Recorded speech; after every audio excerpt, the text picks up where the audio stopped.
चलिए दोस्तों, आज पढ़ते हैं हम लोग भारतीय संविधान के बारे में। तो चलिए शुरू करते हैं। यानी संविधान किसे कहते हैं? यह है कि सभी के लिए बराबर कानून को संविधान कहते हैं।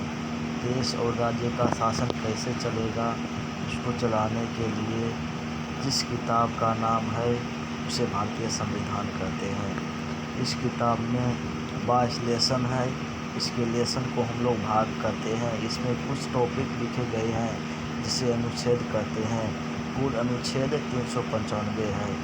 तो चलिए पहला भाग देखते हैं।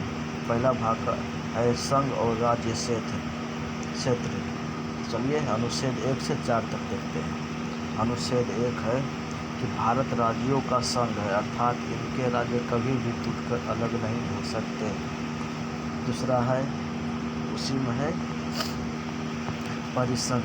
यानी परिसंघ उसे कहते हैं जिसमें छोटे छोटे राज्य आपस में जुड़कर और अपनी थोड़ी थोड़ी शक्तियाँ केंद्र सरकार को देकर एक देश का निर्माण करती है।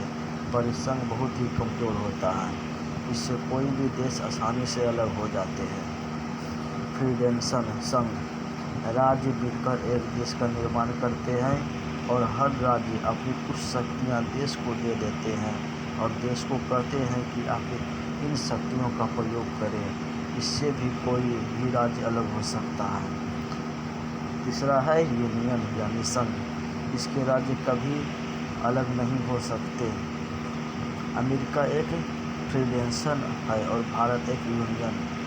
अनुच्छेद 2, संसद को यह अधिकार है कि भारत के बाहर कोई देश है तो उसे भारत में मिला सकता है।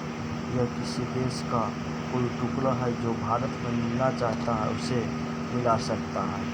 यानी अनुच्छेद 2 कहता है कि संसद राष्ट्रपति के पूर्व अनुमति सूचना पर किसी भी विदेशी राज्य को भारत में मिला सकता है, जिसे भारत ने सिक्किम को मिलाया था।